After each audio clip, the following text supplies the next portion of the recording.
to the Atomic Shift podcast. This is Arjun Nidigallu. Thank you for joining us. So just some housekeeping to do before we jump right into this episode. Firstly, I want to thank all of you who've been taking the time to provide some invaluable feedback to us on our first episode. We received a good mix of positive and constructive feedback, all of which certainly help us improve, so thank you so much. Just to answer one common question regarding the length of our episodes going forward, no, we will not be generally releasing long 2-3 hour episodes. The intention is to keep them to 1 hour. But occasionally, we might find a subject that is worth spending that kind of time on. So, if you haven't listened to our first episode yet, please do. Looks like COVID-19 isn't going away anytime soon, unfortunately. And we could all use a bit of mental health focus right about now. And please also leave a rating and a review for us on iTunes if you like our work. And you can give us feedback on our website as well. Secondly, I must thank a few people who have been instrumental in getting us up and running. This has been a dream project of mine, but only existed as a mere idea in my head for far too long. I was waiting to be ready, I suppose, and at some point I realised that whatever it meant, I'll never actually be ready. So thanks to the council and support of my friends, Abhi, Sana, Shravan and Sanjay, who are all now part of our core team, we finally began recording in February. On behalf of the team, I must also thank our families, our friends for all their support, our first guests who've graciously donated their voices to us, and you, our first listeners, for all the feedback you've provided thus far. Thank you. We look forward to this challenge and it's great to have you on board. Today's guest is a dear friend.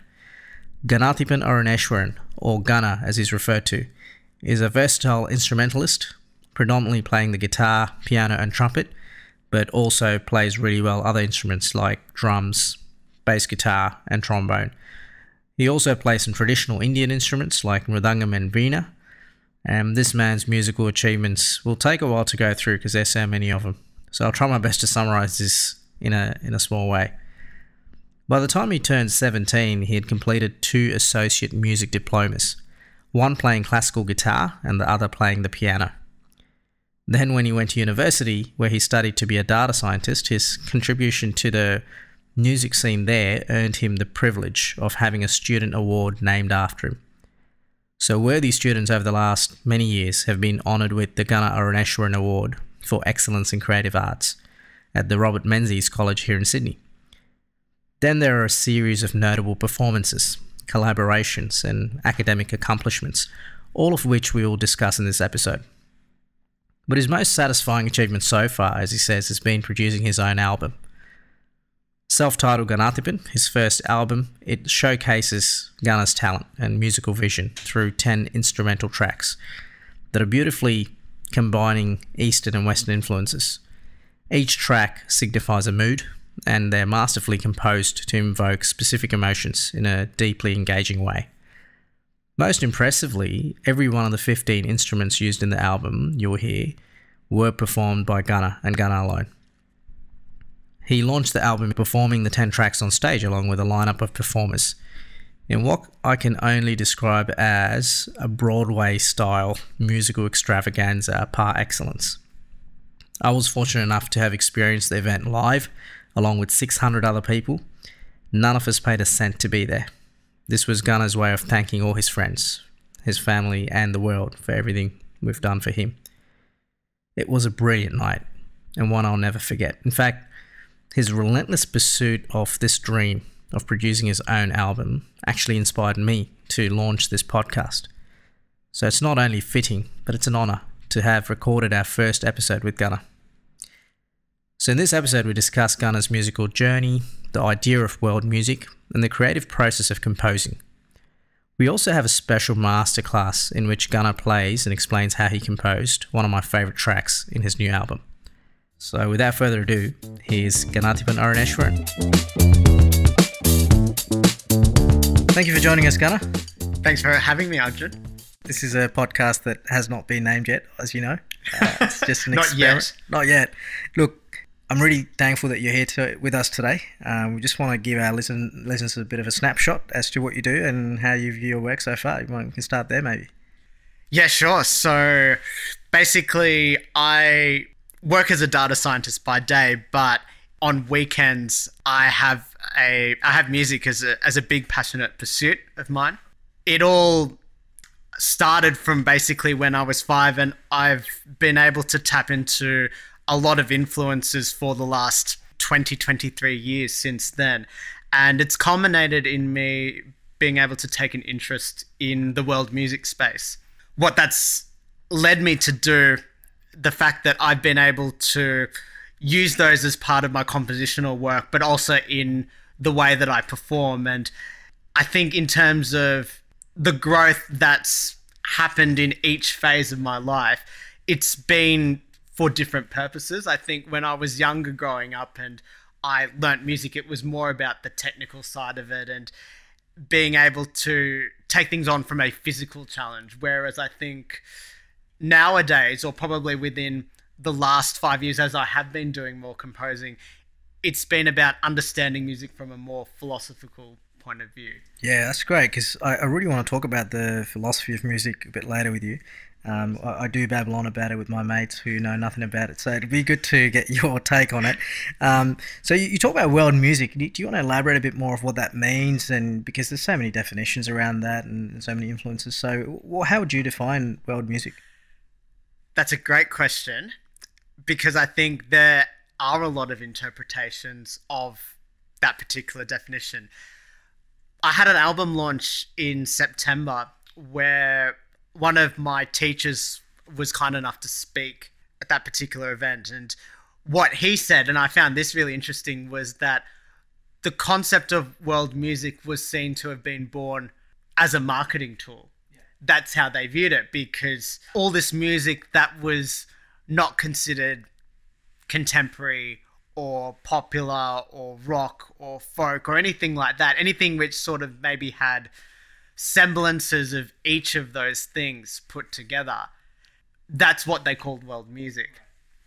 And it was quite interesting, because I think for myself, what I pride on with my music and what I'd like to achieve with that music being classed as world music is being able to take on more influences, but at a greater sense of equilibrium. So for instance, being able to have, as an example, Irish influences and Carnatic influences put together. Yeah, Carnatic is in the traditional South Indian music. Yes, that's exactly right. Yeah. So I think that is something which, in my opinion, I don't think I've really seen as much of that equilibrium when people have talked about world music in the past. I see that starting to change, and maybe that could be brought on because of the world issues that we've got today around diversity and equality, and being able to bring all of those two things together.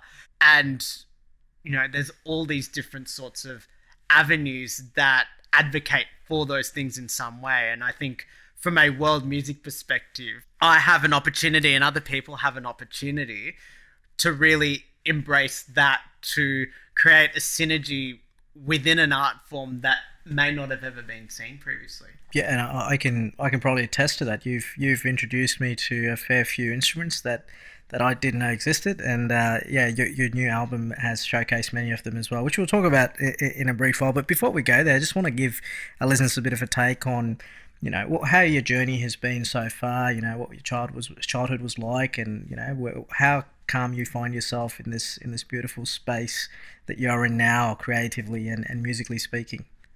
Yes, so I started my musical journey started perhaps when I was around 3 or 4 years old.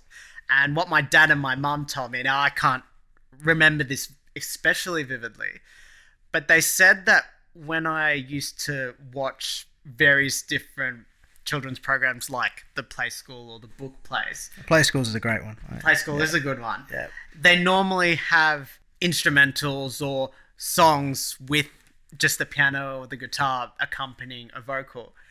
And I think particularly with the Book Plays, interestingly enough, because they actually had someone coming in to play a guitar and sing, that was something that really apparently intrigued me as a 3-year-old or as a 4-year-old. And a family friend was kind enough to give me some initial lessons around chords. And when I went to the local teacher when I was about 5, he was happy to take me on because I had a little bit of, I guess, an understanding around the physicality around what was being played. Right. So this was guitar, or This was guitar. this was guitar. So that was at 5. So I think over the course of that next 7 years or so, I had moved to places, and ironically enough, I had been able to pick up another instrument at each of those particular locations. And in Rockhampton, which is where I grew up for between ages 4 and 7, that's where I learnt the guitar. Then we moved to Young, which is supposedly the cherry capital. It's a couple of hours away from Canberra. And I learnt the trumpet at school there. And so I was taking more group lessons, I suppose you could say. And then a couple of years later, we then moved to Orange. And then that's when I started learning the piano. Right. So how old were you then? I was about 10. I was 10, just turning 10 at that Okay. time. Yeah.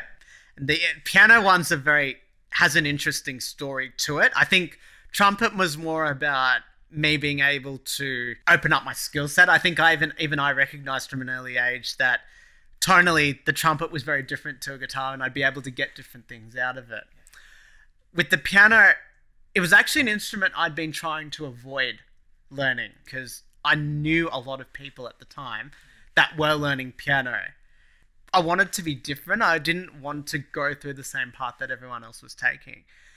But finally, when I was 9 years old and I was starting theory classes, my theory teacher said, you should play piano so that it will complement your understanding of music theory. And I started and then never looked back from there. It was really funny how I was able to pick up certain things quicker because of the dexterity that I obtained from learning the other instruments. So how many instruments can you play? Well, so guitar, trumpet, and piano are the 3 instruments that I've learnt formally. I have also learnt some Eastern instruments such as Veena and Mridangam as well, so in the Carnatic space. But those, I guess, were either very temporary or they were in very short spaces of time in which I was learning that. But I still use them today. And I guess the key term for what you're asking there is, how many instruments do I play? Because I think there's a sense of composition that I try and do, which utilizes that creativity. And I mean, when people talk about play, they think about kids in the playground or inside with their toys and being able to manipulate them in their own sort of way. They're exploring themselves as to what life is like. And I think in some ways I'm able to do that as well. But back to your question, what that has allowed me to do with those 5 instruments is that I'm able to pick up other instruments of either the same or very similar skill sets. So you would have instruments like the bass, guitar, and drums. Similarly with the trumpet, you can play trombone and tuba. And then there's an instrument which I had introduced you to called the bulbul-tharang, which is kind of a cross between guitar and piano playing techniques. So I've already counted 10. And I mean, the reason that I don't like to count it is 2 reasons. One is because I think people have different definitions of what playing an instrument constitutes. Of course. For me, playing is just knowing the instrument enough to convey a sense of expression, and a sense of expression that people can relate to. But then, I guess on the other side of the coin, playing, I guess for me, is just looking at, how I can use it in a compositional sense. Yeah, no. Yeah. Is there a favourite child? I mean, I've only got the one child, so my one's easy. But it looks like you've got an array of instruments you play. Is there one that you connect to the most, so to speak? I think it's sort of interesting. I think when most people talk about families, it's interesting that I'm the eldest child, and so are you, and it's interesting that there's more of the journey that you get to experience as being part of that family. And given that I started off with guitar, that's a connection that is very difficult to replicate amongst the other instruments. I think outside of the fact that I've grown up with it, its flexibility and how people have been using the instrument differently has shaped me to also challenge those boundaries or break those boundaries in certain instances. Yeah, look, yeah, talking about breaking boundaries, that's a great segue into just of what I wanted to get through today is this album. You know, you've been trained really formally on a number of instruments. I've personally seen your journey through, you know, performing at different talent shows and Quasi. You've performed with the symphony orchestra, for example. There's a lot of achievements there. At what point did you say, okay, now it's time to produce an album? Now it's time to create. When and how did that happen? So I think the whole concept of composition was something that came about organically. The first composition that I can recall ever making, and this wasn't part of the album, it was actually for a history assignment in Year 9. And what we were looking to do there was to get a greater understanding around the history of the world wars. So I did a composition around the Cowra Breakout, and I actually called it the Cowra Breakout Suite. Essentially, what that looked at was the nationalities and certain moods around the prisoner of war camps at that time, and being able to pick up on certain things. So I, for instance, described, there's 5 movements. So there was an introduction which described the overall surroundings of Cowra itself, or even just country Australia, you could probably say. The second movement looked at the Italians and the fact that they actually enjoyed the fact that they were away from war. So there was a very different mood portrayed there, as opposed to the next movement, which looked at the Japanese, who really didn't like the idea of, you know, naturally being captured and taken away from their homeland and where they felt like they were supposed to be at war. So then what happened was, as a result, some of the prisoners decided, okay, we're going to break out. And they actually had a big breakout there. As people were trying to get out, there was obviously a bit of a chase and an escapade around people trying to get away from the capturers and capturers trying to take them and so on and so forth, which eventually subsided. And that 5th movement then talks about, or alludes to, the sense of calm that's come about after all of these years of war. So that's where all of that compositional work started. So year 9. You're what, 13, 14? Yeah, that's right, 14. That's right. But then I think in terms of the album, there's probably 2 parts to this. There's when I had started the album when I hadn't realised, which was me turning 18 and moving to Sydney. And I'd formed a friendship which allowed me to be involved in a few various different charity productions. One of particular note was with Vishwas Productions and the production called Gandhi. Yeah, this was at the University of New South Wales, correct? The Vishwas That's Society, correct. Yeah, that's exactly right. And so it was through a jam session there and a few influences that they had gotten me to listen to that I came up with the piece called Mahatma. And that was the theme of the song. But what I would later find out was that it was a cornerstone of some of my compositions moving forward in regards to being able to fuse all of those different elements, but in that different sort of way. In terms of when I realized that the album had started, that came about through a conversation or a few conversations that I had with a producer called Audius. Audius is fairly well known within the Australian contemporary mainstream music industry, and he also has quite a following in Zimbabwe as an artist. But most of the work that he does here is as a producer, and we have a family friend connection that I was fortunate enough to be able to utilize, and he's been a great mentor for me over these last 4 years. But a couple of years ago, he listened to a track which I composed maybe 10 or so years ago called Mandolin Madness. And we'd been talking about the idea of potentially doing some commercial stuff, which he was buying into. But once he heard that track, he just felt that that's my strong point, and it might be worth exploring a niche that not too many people have tapped into before.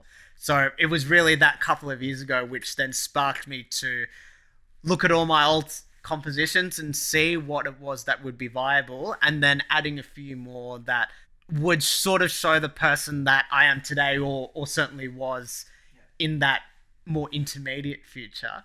That kind of allowed me to say, well, this is what I was before, and then through the creation of me consciously making an album, here were the pieces that came about.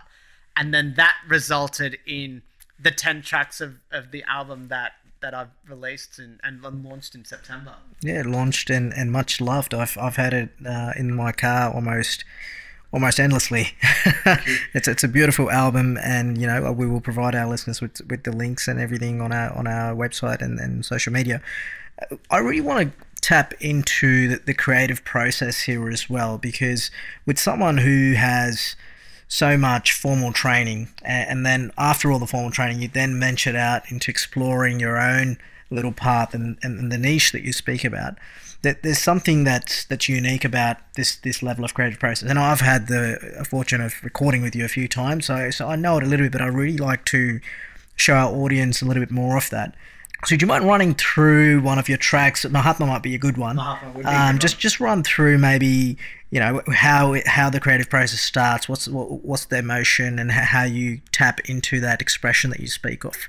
Mahatma came about in a really interesting stage of my life, and I'll talk through a little bit about the actual play itself, but I think also what influences were coming about outside of that, because I think those actually were more crucial in lending to what the theme was going to be, and Mahatma the composition as a result of that as well. So when I was just about to get into Sydney, so a few months before I turned 18, what was happening was that I had been making contact with Dinesh Ramanan, who was, I guess, an executive producer, for want of a better term, within the Vishwas Production Society itself.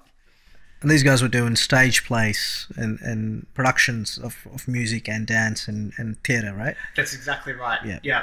So this was the first time they were looking to do something like this specifically. I think they had done other productions in the past, but this was on a different scale, to my understanding. Musically, because there were certain influences that I was really keen to tap into, Dinesh showed me, and actually Shankar Vasudevan as well, showed me a couple of really interesting pieces that I would actually like to share a little bit of context with you. So what happened was, Shankar was showing me this guitar percussive piece of a guy by the name of Andy McKee.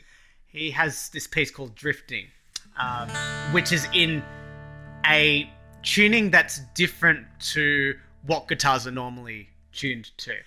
As a result, what that means is certain strings really resonate a little bit more differently. And you get different sorts of chords as well. So for instance, like this sort of sound, you can replicate it or do something similar on a standard tuning guitar, but again, the resonance of how that's put together is quite different. So that was something which I found really interesting. What I also found interesting about that was that you can play some really interesting Carnatic-like scales. So let me just see.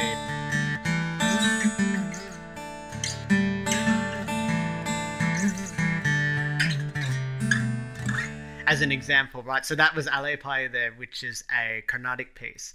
Now, I just went and played that on guitar in that different tuning, and it actually allows you to be able to create a melody on top of a drone, which is essentially what. And that's quintessential about Carnatic music, isn't it? You've got the drone in the background, and every note you hear in the melody is always a relative comparison to where the drone is, and that's what creates the depth in the music, right? Yes, that's exactly right. That's exactly right. But I think what Drifting was also able to show me is that within those parameters of how the guitar is tuned, there's still elements of being able to create chords from that, and chords that would have a different vibrancy to your standard chords. So for instance, I'll just play a really quick passage of Mahatma, which is...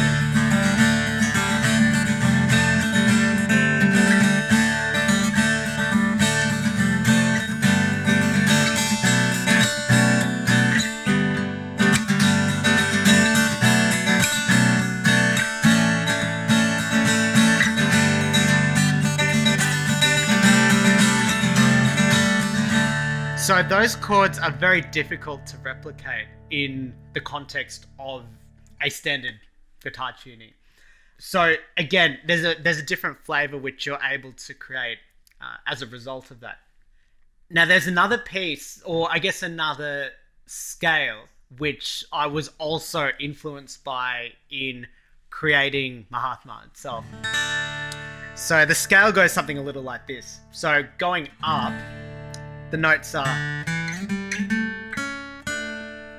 and then going back down, it sounds a little bit like this.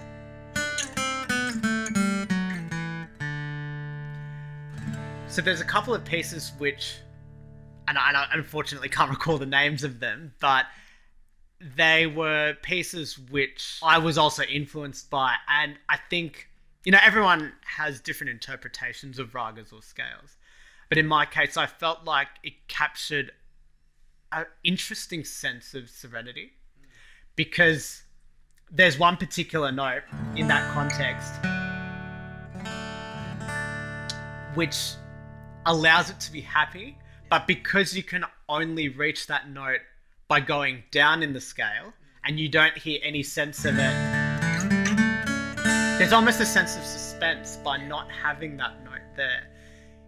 It means that there's a calmness to it by having that sense of suspension. I suppose that's what you're trying to allude to in this part of the play, or in this part of the production, is Mahatma Gandhi, who's going to create this unity amongst the people and march towards the protest that they're having against the British Raj. So that's where this piece comes in, if I'm not mistaken. That's right. Well, it actually turns out that it comes up in a few occasions, and it ends up becoming the theme of Mahatma himself. Right, okay. So it's actually used intermittently, which is why those sets of notes are really, really crucial. So what happened was, in the jam session that we had so it was myself, Dinesh Ramanan, who I'd mentioned before as a producer, and then Sujatha Natarajan, who was playing tabla for that particular performance as well. All common friends. All common friends, yes. So what I did was, that intro that I put together, which you'll hear at the beginning of Mahatma, that was me experimenting around all of those years ago and just sort of refining some of those ideas, so that being able to do like that particular phrase, what that sparks is a sense of suspense because of the notes that are used. So you can't tell where it's going to go. You can't tell if it's going to be necessarily happy. Yeah, it leaves you hanging a little bit emotionally. It does. So let me give you a couple of examples where it could go either way. So you could go...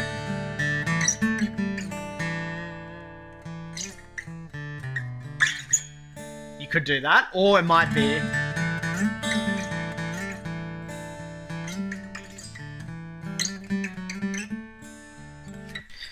Yeah, so the first one is more subtle and serene, so to speak, and the second one is a bit more excitable. Is that how you describe it? That. Yeah, sure. Right, yeah. But again, that's your interpretation. 100%. And I think that's what makes this. That's what makes all of this really interesting. Absolutely. And for me, every time I think of Mahatma, this is the tune that plays in my head in a colourful way, really. So I think you've nailed that process there in capturing what that production was about, and in many ways what Gandhi was about, about non-violence, about protesting in a way that was effective but not in a violent way. So that's a brilliant job. If you don't mind playing us the piece in a small way again, just purely for my own benefit. No, absolutely. And what I can even do, if you like, is maybe just really quickly chat to you about, as I go through it, the bits and pieces in between. Please, yes, that'll be beautiful. Yeah. So that particular bit that I was just talking about there, essentially what I look to do is play some of that just in the reverse order. So I'm not taking the scale exactly as it is, but I'm using elements of that to create that inspiration of that calmness. So that's the reverse set of notes there, if you will. So instead of playing it like that, I just take on a different approach and actually go...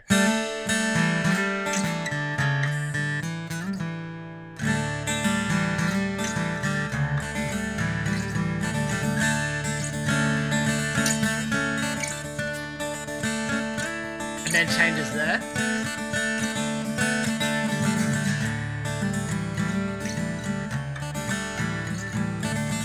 So there's that serenity there because of the fact that I haven't touched certain notes there. And then here it'll change. Now, we were talking before about the fact that Gandhi was someone that, as you said, promoted non-violence and did it in a really interesting and innovative way.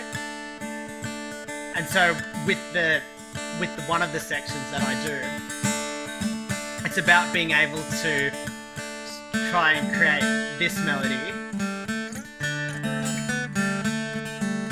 but in a more modern context. So let me play this again, but in a slightly different way.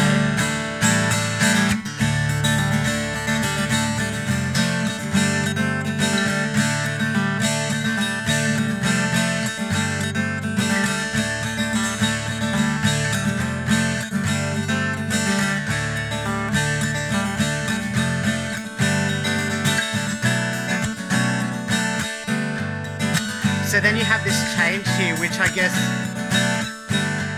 which is more relatable from a acoustic temporary sort of style.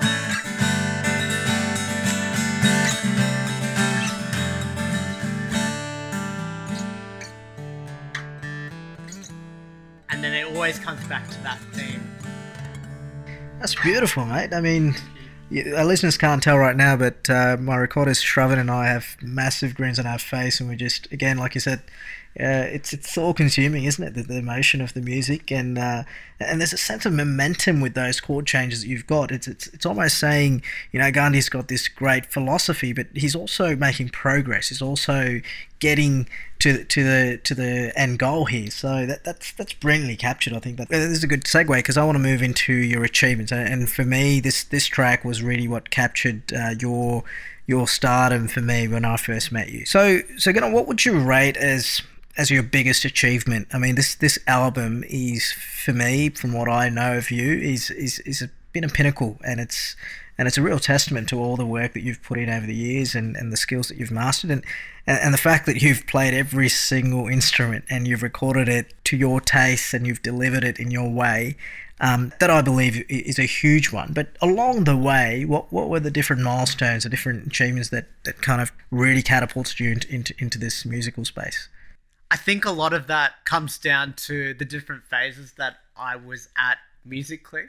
So in terms of, say, primary school and high school, probably the biggest achievements there that I can think of would be getting my A+A diplomas in both classical guitar and classical piano.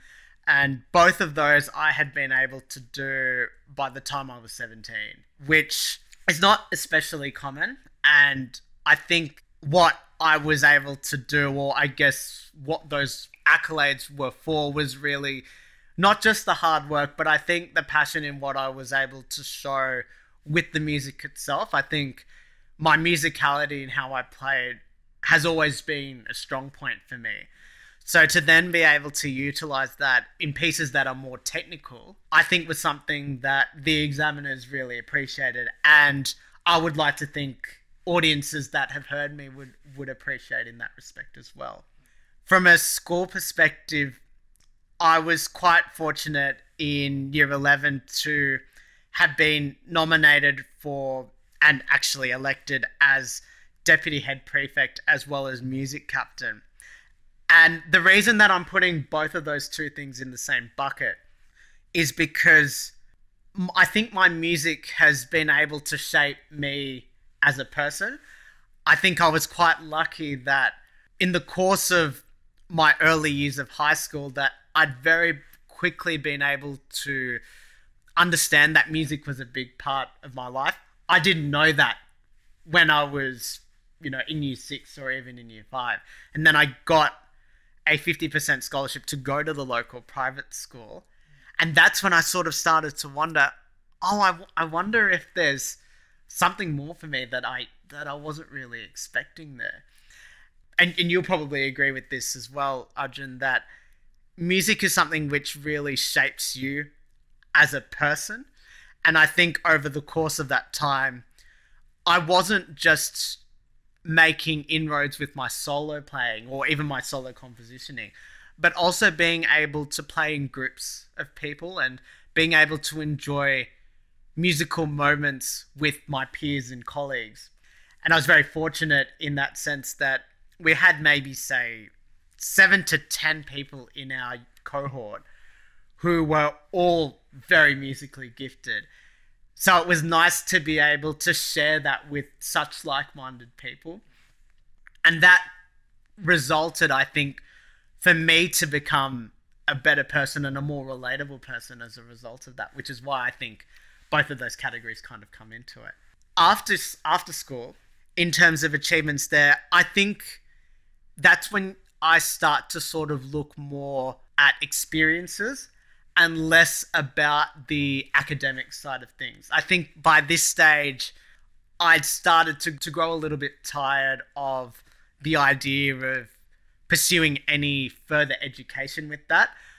I felt that I had enough to basically go down a different path. And without Vishwas, I actually don't think I would have had the chance to do any Tamil performances, which I started to do in my third year of uni. And that was through a singing competition called Ganathipan. And that opened up all of these range of opportunities, most notably being able to perform with Rajesh Vaidya. Yes.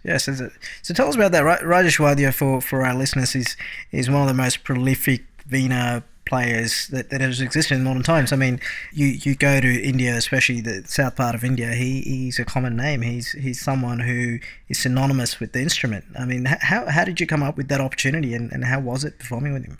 Yeah, it was rather miraculous, actually, because about 6 months before I had got asked this opportunity, there was a bhajan of sorts, which I think I had last minute been asked to play guitar at. And I played at that, and the person that was organising the bhajan, as it turned out, happened to have contact with Rajesh Vaidya. Yeah. And they were quite good terms or quite good friends, as I understand it. So because of that particular opportunity, I think that ended up leading to 6 months down the track where he calls me up and goes, "Oh, Rajesh Vaidya is coming to Sydney. We have to get you playing." And I'm one of those people who tends to like waiting before I say yes, but there was a real temptation just to say yes straight away, and because opportunities like that don't come along very often at all. They don't, and you've made the most of it from what I've seen, and you've recorded with him in your house from what I understand. Yes. And you know, that's rare. So no, congratulations on that. Thank you very much. It's a huge achievement. Let's talk about the challenges now. I mean, I know the way you carry yourself, it's very positive, and people who know you, and they would say that you're one of the most positive people that they know. Now, I can certainly vouch for that myself personally. What were the biggest challenges growing up? I mean, did you have pressure from your parents to be, very good at a particular instrument? Were there teachers trying to vicariously live through you? What were the biggest things that you felt like, man, I just couldn't get through that part for some reason? What were those? That's really interesting that you mention those particular points, because growing up, I guess sort of starting to live in Sydney for the last almost decade or so, I've heard a lot of those particular things come up when people talk about pursuing their art form. I was actually really fortunate that none of that happened. I would have to say that I've been pretty lucky in terms of how that development has kind of occurred. You might say that my very first challenge was that with that local guitar teacher in Rockhampton, my parents took me to see him when I was maybe about 4.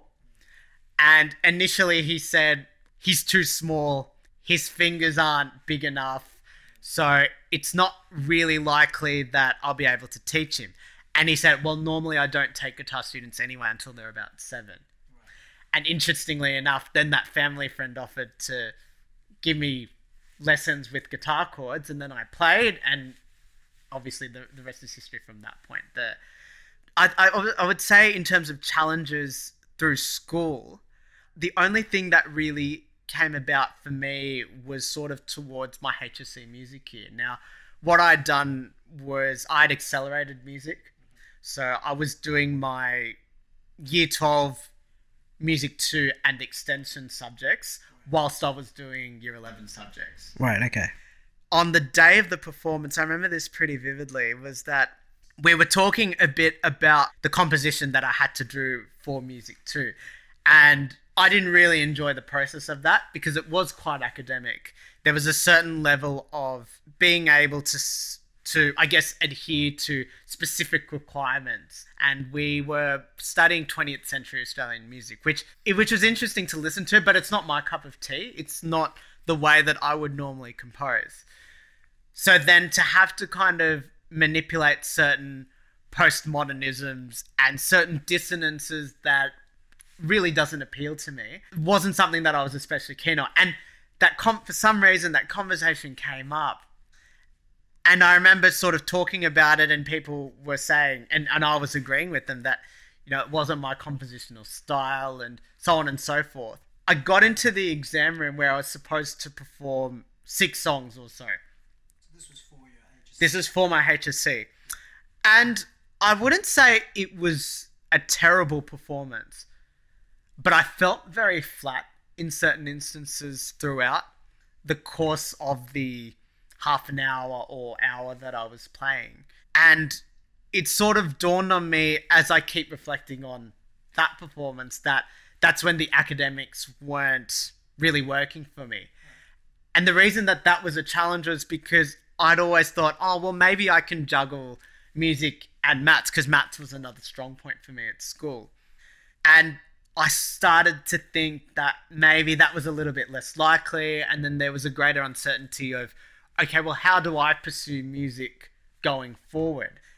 What happened then was that through college and, you know, through Visualised Productions and so on, by moving to Sydney, there were all of these other opportunities that I was able to experience, which I was really grateful for. Maybe the other challenge that I'll very quickly talk about was that as I was going through all of this, I didn't find myself being so drawn to the commercial mainstream space. It was something that was of interest to me and probably still is of interest to me. But I knew it wasn't my strong point. I knew it wasn't my point of difference. And that's when I sort of started to think, oh, well, where can this go? And that's when all of the compositions that I had sitting on the side, I sort of thought, oh, it's great that I'm able to do this, but where can I use this? There wasn't really anyone to guide me to say, you can use it for this and this and this. And I think the saturation of the musical market as it stands is a real challenge. I think it's great that people are able to have more accessibility to make music. But on the other side of the coin, that means that you have to hustle a little bit more. There's less, I mean, it could be argued that there's less prominence around skill levels and more prominence around hustling and more about who you know and so on and so forth. There's those extra external factors which have to be taken into consideration to be successful, whatever your definition of that is. So I'm actually glad that you brought up the commercial mainstream, and I'm actually glad that you've moved away from that. I mean, your album is the epitome of what's original and something that, you know, people will not expect it. You know, people after this podcast, after listening to this podcast, they might go away and listen to it, but it'll be nothing like anything would expect, right? And I'm glad you've done that. So coming back to your album again, I just wanted to make a quick observation or my little piece of excitement that I experienced during the launch. So instead of launching the album in a traditional sense, you held a stage show. You invited all your favorite creative people under the one roof. You taught them your pieces, and you performed on stage for all your family and friends. And you didn't charge anyone for it. You paid out of your pocket, and all your mates were volunteering for you.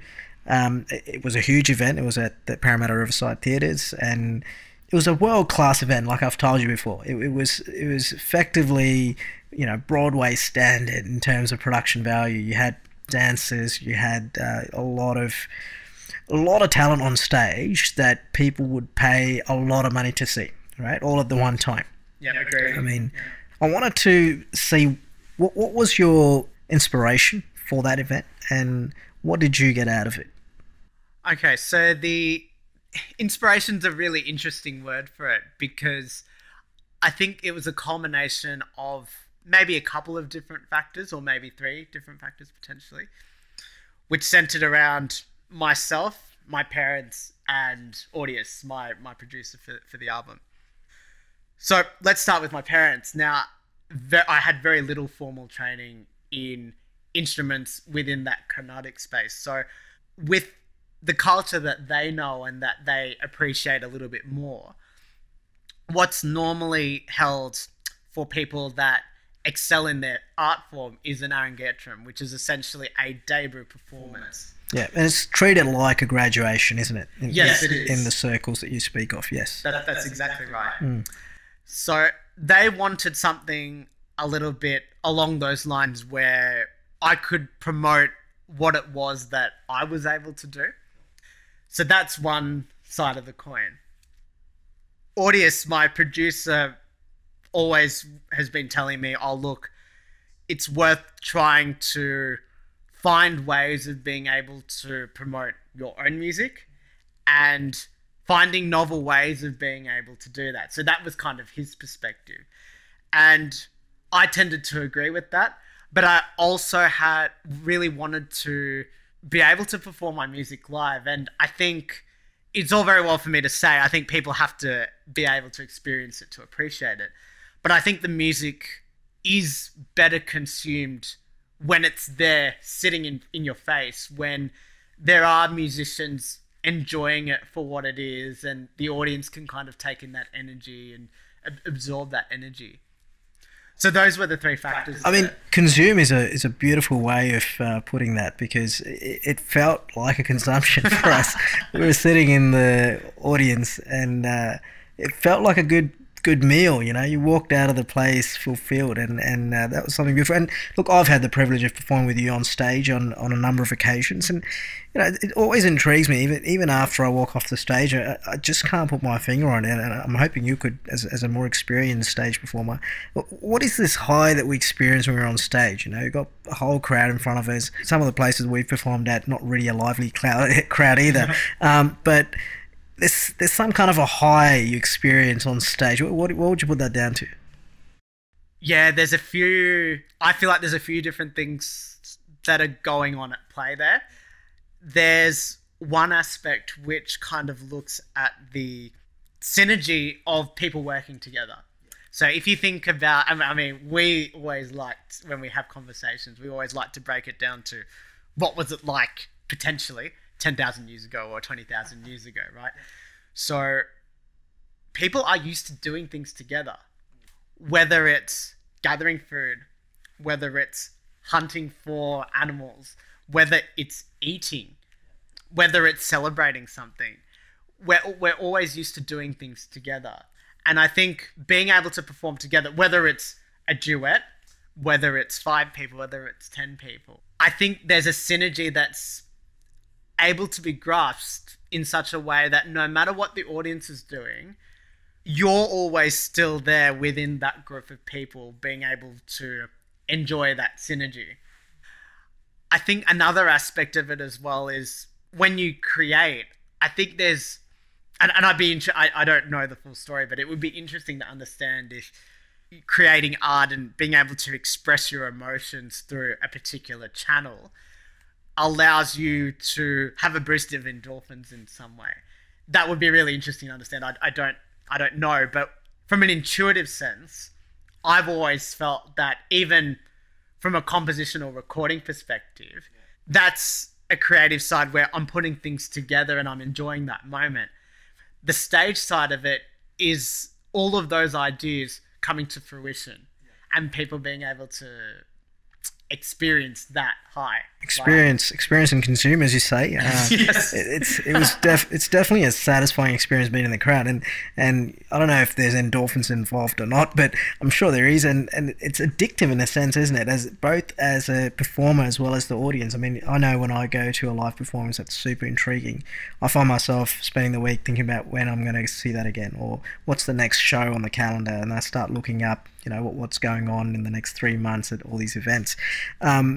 But from a performer's point of view, you're really telling a story, aren't you, on stage? I mean, it's not a story of words in this case, because a lot of it was instrumental, but it's certainly a moving story that connects with people, and that leads us into what we wanted to discuss a little bit more as well in terms of the philosophy of music itself, and where is the space that music has created in our lives? So why is it us that we get so excited about the intricacy of music and the creative expression of music? And what do you really think is the purpose of music in people's lives in general? Well, to put it simply, I think it's to make people's lives better.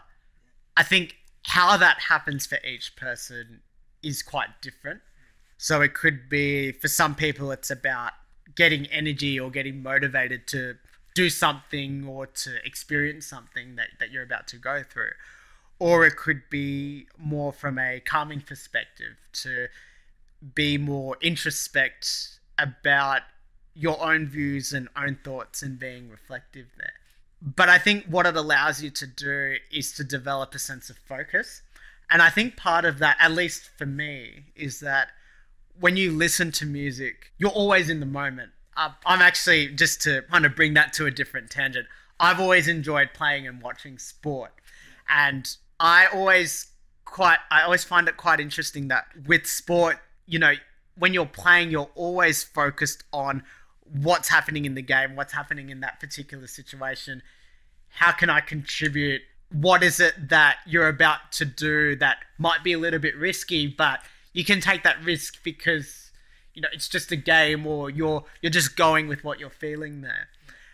Music is somewhat similar, but I think the competition is within yourself as a musician or as your own artist, because you're trying to reflect, or you're trying to take in what it is that's spurring you on at that particular time. And as you're performing a piece or as you're composing a piece, there's a sense of momentum that's built up as you go through stages of ideas. So being able to let go in that sense, being able to embrace that moment, is so fundamental to that. And in that sense, I think that's why, and that's why I would hope that people do embrace that side of it, whether it be from a performance perspective or from a listening perspective.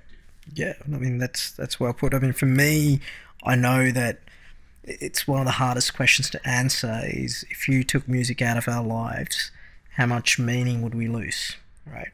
And that's always a question I ask myself when I'm trying to quantify the value of anything in my life. What would it look like without this thing, right? And music is one of those things I can't imagine my life without it, because it creates, it's like the soundtrack for your life, really, isn't it? It's the stuff you listen to is such a quintessential part of what you're going through as a journey. So I don't know if it's the same for everyone, but I certainly feel that way, and I'm not nearly as talented or formally trained as you. So I'm just a random guy who enjoys music. So that gives me a little bit more of an understanding, and I guess the whole point of this podcast was really to dig deep into your journey. And for me, I've known you for so long that it's always difficult to find something out that's new about you, but at the same time it happens so often. so I think it's been great. Look, where to from here, Gana? Where are you going to find yourself 5-10 years from now, you think? Oh, wow. There's endless possibilities, I think, in terms of that time frame. What I'm trying to concentrate on, and this is becoming something that I'm trying to do a bit more and more, is focus on that process. And it is very cliche, but I think the reason that people concentrate on the process is that you're able to have greater control over those particular elements. So for me, what that's involving at the moment is obviously promoting the current work that I do have on Spotify and iTunes and so on and so forth. But then also creating new work that is going to complement that music, but then also potentially show a different side to me, and also give the listeners a different perspective on how they want to treat the music that I'm listening to. It's kind of interesting, if we just go on a quick tangent here, that you were talking about stories and the idea of my music creating these moving stories.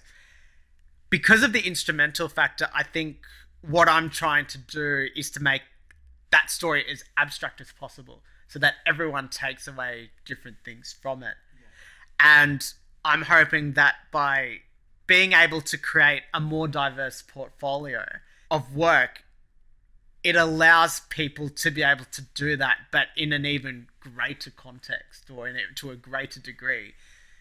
That will allow them to, if I'm very lucky, being able to find themselves even more than what they might have before.